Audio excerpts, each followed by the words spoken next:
블록체인 업계의 지극히 개인적이고 편파적인 방송이죠. 업계의 내밀한 속내를 속 시원하게 파헤쳐보는 시간, 코인 생존 토크 실무자 회의 시작하도록 하겠습니다. 자, 오늘도 치열한 코인판 선봉에서 열심히 일하고 방송에 임해주신 블록노드 커뮤니케이션즈의 정윤성 팀장님, 그리고 메이크잇의 강흥보 대표님 두 분과 함께하겠습니다. 반갑습니다. 네, 반갑습니다. 네, 오늘도 새로운 얼굴들로 또 신선하게 꾸며볼 텐데요. 자, 오늘도 실무자 회의 주간 회의로 여러 안건들이 올라왔습니다. 한번 내용들 확인해 볼까요? 이더리움이 두 차례 연기한 하드포크를 재개할 예정이라고 밝혔습니다. 채굴 방식과 채굴량 등 변화를 예고했는데요. 하드포크 이후에 향방이 주목되고 있습니다. 두 번째 이슈입니다. 갤럭시 S10의 암호화폐 지갑을 탑재 후에 삼성이 자체 암호화폐 발행을 개발하기로 박차를 가하고 있다는 소식이 전해졌는데요. 자, 대기업 삼성이 블록체인 사업의 본격화에 시동을 거는지 세간의 집중을 모으고 있습니다. 세 번째 이슈입니다. JP모건이 내부 암호화폐 전망 보고서를 통해서 주요 암호화폐는 향후 지속해서 존재할 것이라고 밝혔는데요. 앞으로 JP모건의 행보가 궁금해지네요. 마지막 이슈입니다. 돈스코이호로 사기로 인해서 신일그룹이 주목을 받았었는데요. 이 신일그룹이 유니버셜 그룹으로 개명을 한 뒤 발행 코인 관련 사업을 이어서 하고 있다는 소식이 전해졌는데 블록체인 협회는 유니버셜 그룹의 암호화폐 투자에 대한 주의를 하면서 공개를 계속해서 하기로 밝혔습니다. 네, 오늘도 흥미로운 안건들이 지금 나왔는데요. 자, 확인이 되시죠? 자, 두 분은 어떤 이슈에 눈길이 가시는지 한번 살펴보도록 하겠습니다. 일단 정윤선 팀장님, 어떤 안건에 눈길이 가시나요? 네, 오늘 첫 번째는 지금 삼성전자의 블록체인, TF팀이 나온다. 또 약간의 어떤 소식성에서는 삼성코인이 나오는 것이 아니냐. 이런 부분까지 계속 나오고 있는데 우선은 팩트적인 부분을 보면 갤럭시 S10에서 암호화폐의 어떤 지갑에 대한 기능 이런 부분은 과거에 지금 며칠 전에 봤었더니 그 통신사에서 삼성 갤럭시 S 10에 대한 모델에 대해서 나왔는데 거기서 몇몇 코인들이 보이긴 했었거든요. 그래서 이런 부분도 상당히 좀 시장의 관심도가 커지고 있고 또 특히나 최근에 가장 많이 올랐었던 코인을 보면 엔진 코인이라든지 아니면 코스모 체인 같이 삼성 갤럭시 S10 예전에는 관련 주식들이 테마를 이뤘다라고 보면 관련 코인들이 관련 테마 코인식으로 계속 올라갔던 부분도 있어서 이 부분도 좀 눈에 띄고요. 한 가지는 또 JP모건 같은 경우도 암호화폐 사라지지 않는다. 기존의 어떤 월스트리트의 어떤 기조는 상당히 좀 부정적이었죠. 하지만 최근 들어서 미국 SEC라든지 이런 공공기관들의 어떤 태도를 보면 갑자기 암호화폐를 증권으로 인정하겠다라는 스탠스로 바뀌는데 그런 논조와 좀 비슷하게 최근에 좀 변화가 있다는 것도 눈에 띄는데 아무래도 지금 현재의 상황을 보면 이더리움의 하드포크 이제는 될 때가 되지 않았나 이 부분이 저는 좀 가장 관심이 갑니다. 네, 여러 안건에 대해서 좀 짚어주셨는데요. 일단 그래도 뭐니 해도 이더리움 하드포크가 좀 관심이 간다라고 말씀을 해주셨습니다. 그렇다면 강흥보 대표님께서는 어떤 안건에 좀 주목이 가시나요? 네, 저는 마지막 네 번째 소개됐던 돈스코이호 사기 신일그룹 유니버셜 그룹으로 개명했다고 해서 지금 블록체인 협회에서도 조심하라 이런 말씀을 주고 있는데요. 저는 투자자들에게 예전부터 SNS 통해서 많이 이런 투자 리스크에 대해서 많이 말씀을 드렸습니다. 근데 저희 투자자들 입장은 늘 어떤 수익을 쫓아가다 보니까 이런 혹하는 어떤 루머나 어떤 소스가 들어왔을 때 묻지마 투자를 많이 하는 경우가 있는데요. 여러분들 그런 부분은 좀 자제하시고 이더리움이나 시총 상위 이런 코인들의 미래 전망이 많이 밝고 그런 부분에 대해서 여러분들이 배팅을 조금씩 여유 자금을 하시는 게 아마 좀 올바른 투자가 아닌가 생각이 듭니다. 그리고 팀장님께서 말씀하셨던 삼성전자에서 갤럭시 10의 어떤 여러 가지 블록체인적인 부분을 이제 슬슬 가동을 하는 것 같은데요. 이런 게 보통 차트상의 위치에서 고점에서 이런 뉴스가 나올 경우에는 거기가 고점일 가능성이 상당히 높습니다. 그러나 지금의 코인 시장은 바닥 자리에 위치해 있는 측면에서 보면은 상당히 좋은 뉴스다. 이렇게 말씀드리면서 시작하면 될 것 같습니다.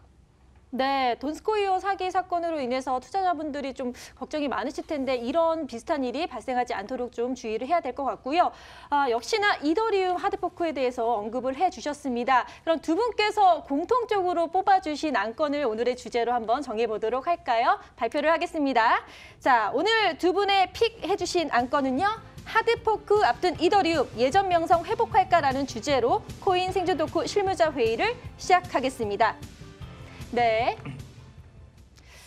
일단요, 참 8번째 하드포크를 앞둔 상황이거든요. 워낙 이더리움 같은 경우는 주목을 받고 있기 때문에 2번이나 연기됐는데 과연 이번엔 될까? 안 된다면 정말 양치기 소년이 될 텐데 걱정하시는 분들도 있으실 텐데요. 지금까지의 좀 전반적인 상황에 대해서 들어봐야 될 것 같아요. 그래서 정윤성 팀장님 좀 정리를 하면 어떻게 좀 설명을 해주실 건가요? 네, 먼저 이더리움이라고 하면 비트코인 다음으로 이제 뭐 2세대 코인이라고 하는데 비트코인 같은 경우는 이제 뭐 입출금, 뭐 보내고 오는 그런 화폐라고 보면 이더리움은 거기다가 이제 스마트 컨트랙트 넣었죠. 어떻게 보면 이게 소프트웨어인데 소프트웨어는 어떻습니까? 이제 계속적으로 업데이트를 해야 되죠. 뭐 시대도 변하고 뭐 윈도우라든지 여러 가지 기존의 소프트웨어의 기능도 업데이트 되기 때문에 이더리움 같은 경우도 단순하게 시청자 여러분이 봤었을 때 코인이다라고 좀 볼 수 있지만 그 안에서는 여러 가지 스마트 컨트랙트가 존재하고 있기 때문에 계속적으로 업데이트를 했었고 지금은 이제 뭐 7번째, 8번째 넘는 그런 하드포크가 계속되고 있는데 지금 시장에서도 계속적으로 뭐 어떤 속았던 부분이 있습니다.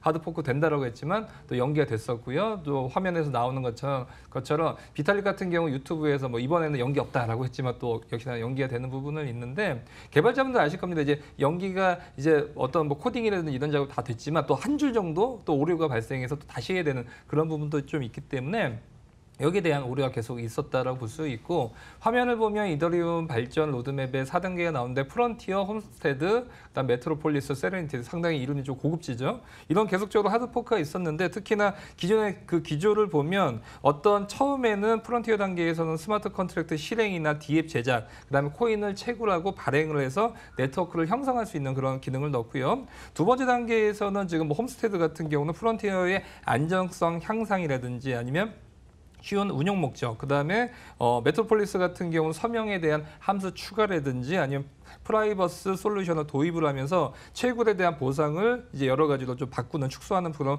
부분도 좀 볼 수 있었다라고 좀 볼 수 있는데 눈에 띄는 것은 이렇게 좀 준비된 하드포크 외에 또 어떤 부분이 있었냐면 준비되지 않았던 과거에 있었던 거를 보면 다오 해킹 사건이 있었죠. 이러면서 다오 해킹 사건 이후로 이더리움이 이제 탈취가 되는 사건이 있었는데 이것을 이더리움 클래식과 하드포크했던 그런 이제 변칙적인 그런 하드포크도 있었다라고 말씀드리고 싶습니다. 네, 진짜 깔끔하게 정리를 해주셨습니다. 2번의 하드포크 연기 상황 그리고 1단계부터 4단계까지 각각 단계들을 설명을 해주셨는데요. 사실 하드포크 같은 경우는요, 뭐 체인 불량 하드포크, 업그레이드 하드포크 뭐 이렇게 두 가지로 좀 크게 나눠질 수 있거든요. 네, 강은보 대표님, 네. 이번 8번째 하드포크는 어떤 유형에 속하는 건가요? 네, 이번 그 하드포크는 여러분들 방금 앵커님께서 말씀하신 대로 업그레이드형 하드포크다 이렇게 말씀을 드릴 수 있습니다. 예전에 하드포크가 했을 때 어떤 코인들, 뭐 이더리움 그리고 여러분들이 잘 아시는 비트코인 그리고 비트코인 캐시 그리고 스팀, 시아코인, 버트코인이라는 코인들이 하드포크를 했었는데요. 제가 이 실무자 회의 이 코너 상당히 자주 봤는데 한 번도 기술적 분석을 이렇게 언급했던 전문가님들이 안 계시더라고요. 제가 그래서 좀 기술적 분석적인 측면에서 좀 자료를 준비했습니다. 자료를 함께 같이 보시면서 내용을 좀 설명드리도록 하겠습니다. 체인 불량 하드포크에서 이제 이더리움과 비트코인 캐시가 있었는데요. 이때는 그 하드포크를 한다고 했을 때 변동 기간이 한 이틀이었는데 이틀 만에 31.26%의 상승이 있었고요. 비트코인은 변동 기간이 한 32일 정도가 있었는데 약 91% 정도의 상승률이 있었습니다. 그러나 계속 상승만 하던 하드포크냐? 아니죠. 비트코인 캐시라는 이 코인이 하드포크를 했을 때는 29일간 거의 뭐 83%의 하락. 그러니까 1,000원을 투자했으면 29일 후에 나의 830원이 날아가고 1,700원 정도가 남는 그런 큰 하락이 있었던 거죠.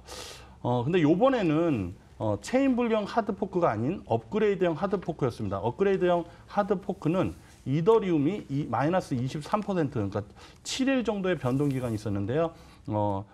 그 전에 이더리움이 하드포크 했을 때 마이너스 23% 정도의 하락이 있었는데 저는 요번에 약간 변동성이 약간 흔들리는 모습이 나오겠지만 저는 좀 긍정적으로 보고 있습니다. 그 부분은 뒷부분에 좀 설명을 드리고요. 스팀이나 시아코인, 버트코인도 여러분들이 예전에 이랬던 사례가 있구나. 버트코인은 16일 동안 216%나 상승했었네. 이렇게 자료를 보시면 될 것 같습니다. 자, 차트를 바로 이어서 제가 좀 빠르게 좀 진행을 할 건데요. 2016년 7월 20일 날 이더리움 클래식 이더리움에서 하드포크가 있었습니다. 그때는 11달러에서 15달러로 빠른 기간 동안에 얼마 안 되는 기간 동안 31% 정도의 상승이 있었습니다. 그래서 내일 하드포크가 이제 근접해서 이제 하드포크가 시작되면 바로 상승하냐, 그 부분은 조금 물음표로 좀 남겨둬야 되는데요. 아직 바로 이런 차트를 보시고 그대로 투자하시는 건 상당히 위험하시니까 뒤에 한번 차트를 계속 한번 보시겠습니다. 자, 비트코인 하드포크도 보니까 2017년 8월 1일 날 비트코인에서 비트코인 캐시로 하드포크를 했습니다. 그때 32일 동안 약 91%의 상승이 있었던 것도 여러분들 기억을 해주시면 감사하겠습니다. 자, 이제는 좀 안 좋은 얘기죠. 비트코인 캐시 하드포크하고 2018년 11월 16일 날 약 83%, 그러니까 하드포크에서 여러분들이 언론을 찾아보시면 많은 호재와 악재가 뒤섞이는 내용들이 있습니다. 그래서 여러분들은 이런 내용을 차트의 위치에서 찾으셔야 되는데 지금의 차트의 위치는 약간의 바닥 자리에 위치해 있다 보니까 좀 긍정적으로 보셔라. 앞에 서두에 말씀드렸죠. 네, 이 하드포크, 비트코인 캐시 하드포크는 마이너스 83%까지 급락이 나왔습니다. 이렇게는 보고 있지 않습니다. 이번 하드포크의 이슈에 대해서는. 그래서 좀 긍정적으로 접근하시면서 계속 자료를 보도록 하겠습니다. 자, 이더리움 비잔티움 하드포크가 있었는데요. 2017년 10월 16일 날 변동기간 7일 동안에 약간의 눌림 이후에 상승률이 상당히 높았습니다. 제가 상승률은 표시를 안 해놨는데요. 약 한 50% 이상의 급등의 패턴이 나왔기 때문에 저는 이 그림이 좀 조심스럽지만 이 그림이 이번 하드포크에서는 좀 적용이 되지 않을까 이렇게 생각을 하고 있습니다. 이 정도로 기술적 멘트는 좀 드리면 될 것 같습니다. 네. 네, 차트를 보니까요. 정말 네. 이해가 더 쉬운 것 같아요. 네. 일단 이더리움 그리고 각각의 그 상황 설명을 좀 해주셨고 또 네. 비트코인과 비트코인 캐시까지도 하드포크 후에 어떤 변화가 있었는지를 잘 볼 수가 있었습니다.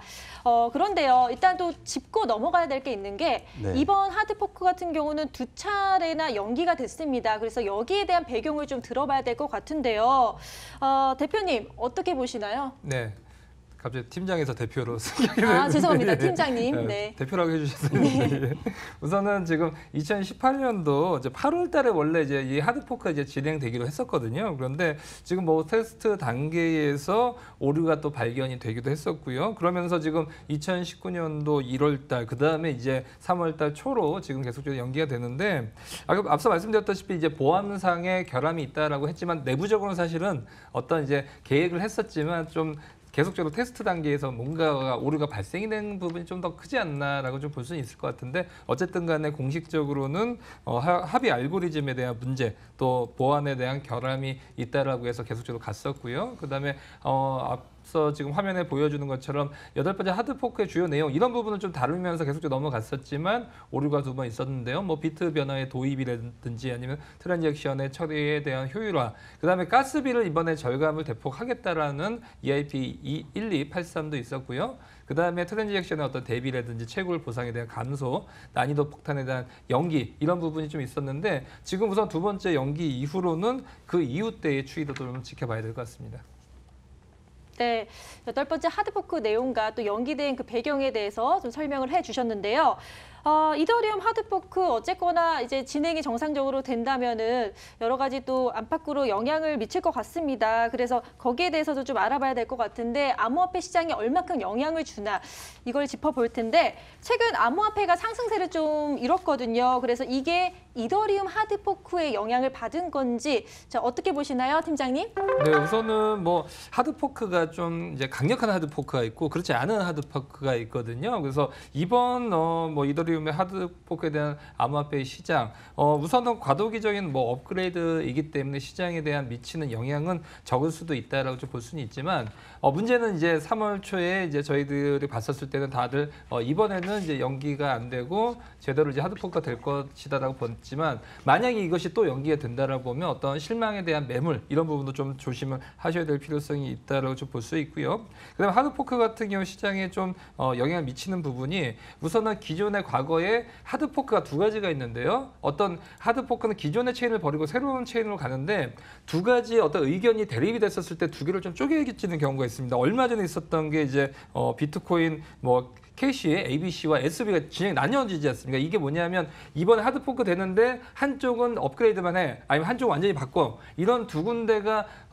격렬하게 싸울 때, 과거에도 아까 우리 대표님께서 말씀해 주셨다시피 두 개로 쪼개졌을 때 대부분 이제 급등하는 경우가 있었지만, 이번에는 사실은 업그레이드에 대한 부분이 있기 때문에 과거에 있었던 비트코인과 비트코인 캐시로 쪼개지고 또 이더리움과 이더리움 클래시 쪼개지는 그런 상황이 아니라, 기존에 갖고 있었던 이더리움의 보유자들이 두 개로 쪼개는 것이 아니라 하나로 가기 때문에 시장에 미치는 영향은 저는 좀 제한적이다라고 좀 볼 수 있을 것 같습니다. 네. 또 제한적이라는 말씀하셨는데, 어쨌거나 지금 사실 바로 코앞이기 때문에 상승을 많이 할 거라고 생각했는데 그렇게 생각보다는 높지 않은 걸로 보여지거든요. 그래서 선 반영됐다 이런 이야기도 많고, 어쨌거나 기대 심리가 반영되니까요. 근데 제가 궁금한 거는, 이더리움도 있지만 전체적으로 또 대장주 비트코인 같은 경우도 하드포크 이후에 여러 가지 변화의 상황을 봤었는데, 차트로 봤을 때요. 네. 비트코인 이후의 상황은 좀 어땠나요? 하드포크인 경우? 네, 여러분들이 이 방송을 열심히 보신 분들은 어느 정도 투자자로서 갖춰야 할 내공을 좀 어느 정도 갖췄다 말씀을 드릴 수 있을 것 같은데요.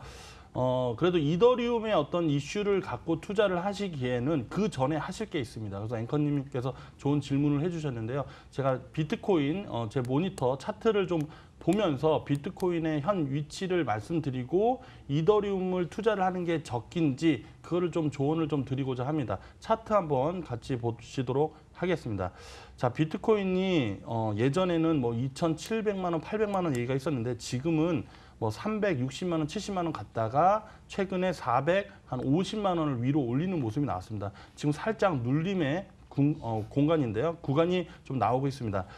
밑에 아래서 보시면은 여러분들 이 방송을 처음 보시는 분들은 에너지라는 거를 좀 잘 이해를 못 하실 수 있습니다. 그래도 그냥 제가 천천히 설명드리는 부분에 대해서 여러분들 좀 이해를 하신다고 따라오시면 좋을 것 같습니다. 지금 마우스 포인트가 보이는데, 자, 지금 화면에는 이더리움 하드포크 이후 향방에 대해서 비트코인 시세를 먼저 알아야지만 이더리움을 볼 수 있다, 이런 측면에서 보시면 될 것 같습니다.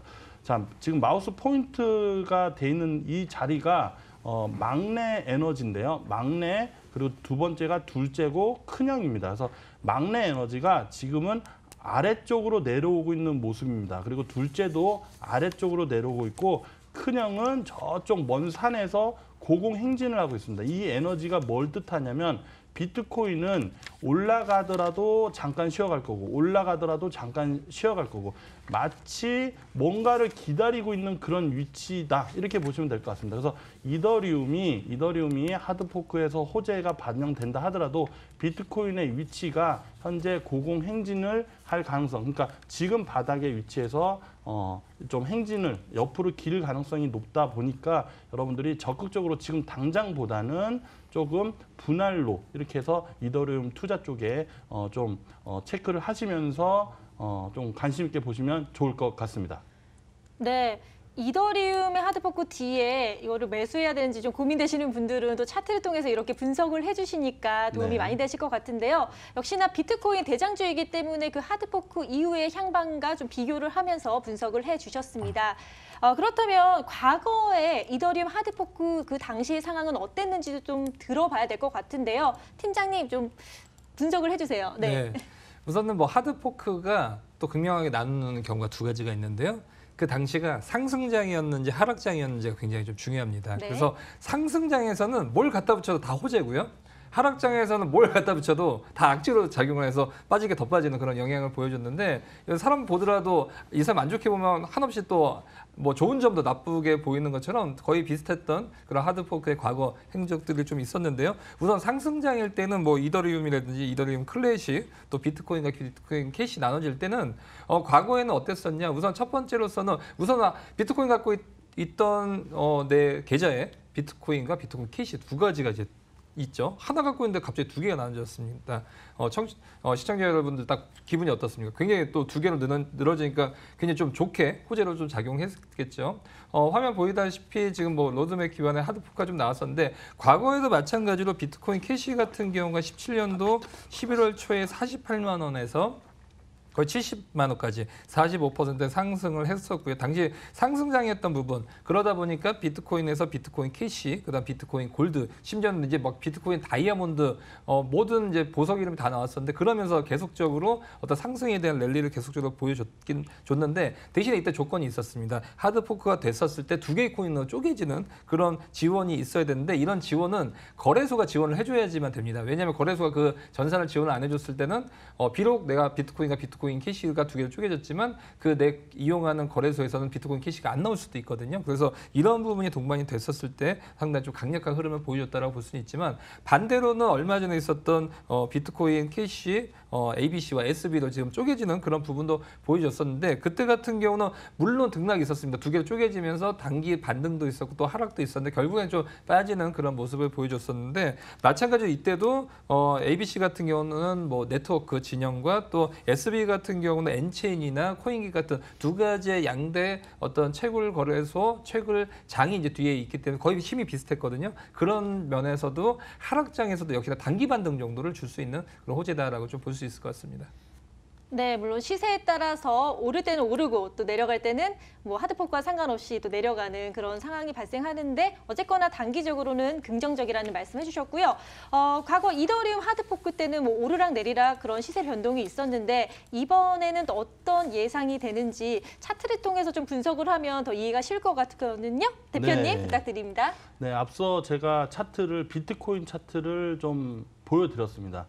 근데 오늘의 저희 방송의 주제에 이더리움이 빠질 수 없죠. 그래서 여러분들께 비트코인은 주봉, 좀 긴 호흡은 말씀을 안 드렸는데 이더리움은 제가 일봉과, 그러니까 일봉이라는 것은 하루에 캔들을 하나하나씩 할 때 만들어지는 차트인데요. 일봉과 주봉 차트를 보여드리도록 하겠습니다. 차트 같이 한번 화면을 보시도록 하겠습니다. 자, 이더리움이 현재 위치를 보시면요. 고점이 최근에 17만 원, 18만 원 위쪽에서 쌍봉, 그러니까 왼쪽 봉우리를 만들고 두 번째 봉우리를 만들었다 해서 쌍봉이라고 하는데요.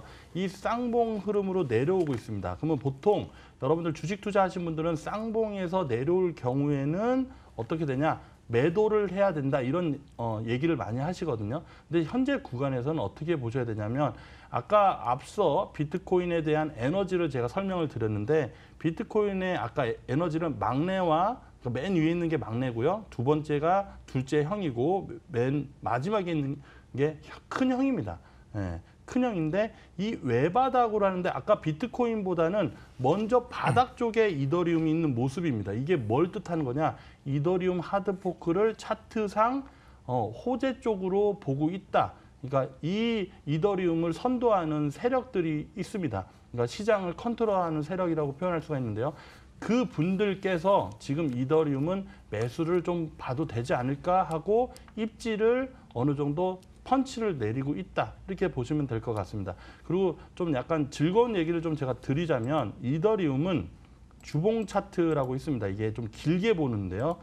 이 이더리움의 주봉으로 보면 이더리움이 현재 가격이 15만 1,850원의 위치인데 이 주포 시장을 선도하는 세력들은 목표치를 45만 원까지는 일단 길게 이게 6개월이 될지 1년이 될지는 아무도 모릅니다. 그러나 그들의 목표치는 한 45만 원 선, 40에서 50만 원 사이를 향하는 흐름이 나오지 않을까 하고 기분 좋은 제가 소식도 물론 100% 여러분들 이 얘기를 듣고 이렇게 추가 매수를 하시면 안 되고 천천히 그 흐름을 보시면서 아마 체크를 하시면 아마 좋은 수익이 아마 안겨지지 않을까 이렇게 생각이 듭니다. 네, 기술적 분석을 통해서 또 이더리움 하드포크 이후의 영향에 대해서 살펴봤습니다. 자, 이렇게 오늘의 주제에 대해서 좀 자세히 알아봤는데요. 그렇다면 두 분 어떻게 생각하는지 깔끔하게 한 줄 평으로 한번 이야기를 들어보도록 할까요? 먼저 팀장님 한 줄 평 부탁드립니다. 네, 이더리움의 하드포크 허물을 벗어서 헐헐 나는 나비다라고 말씀드릴 수가 있겠습니다. 네, 어떤 그 부연 이유가 설명? 네, 부연 설명 좀 해주시면요.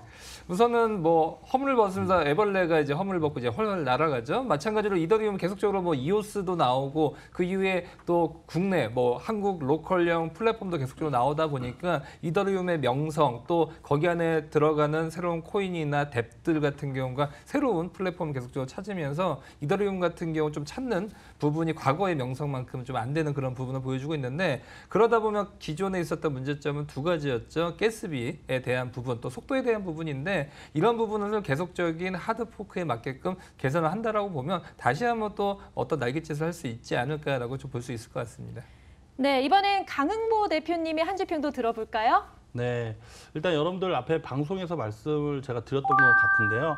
일단 악재든 호재든 현재 위치가 중요하다입니다. 여러분들께서 투자를 하시는 데 있어서 어떤 호재나 주변 지인들이 어떤 이런 게 좋대더라 하고 어떤 소스를 받잖아요. 그러니까 정보 매매라고 하는데 그때 현재 차트 위치를 보시면 그 자리가 만약에 바닥이면 그거는 진짜의 정보고요. 위에 있으면 그거는 서로 욕하고 싸울 일이다. 이렇게 제가 설명을 드립니다. 그래서 악재든 호재든 현재 위치가 중요하다. 이더리움의 하드포크는 지금은 호재 속에 좀 가깝지 않나. 이렇게 마무리 짓습니다. 네, 내일 예정된 이더리움 하드포크 재차 연기된 만큼 기대와 우려가 좀 뒤섞여 있는데요. 이번 하드포크로 인해서 다시 이더리움이 비상할 수 있을지 기추가 주목되고 있습니다. 자, 오늘 함께해 주신 두 분 너무 말씀 고맙습니다. 감사합니다. 감사합니다. 네, 감사합니다.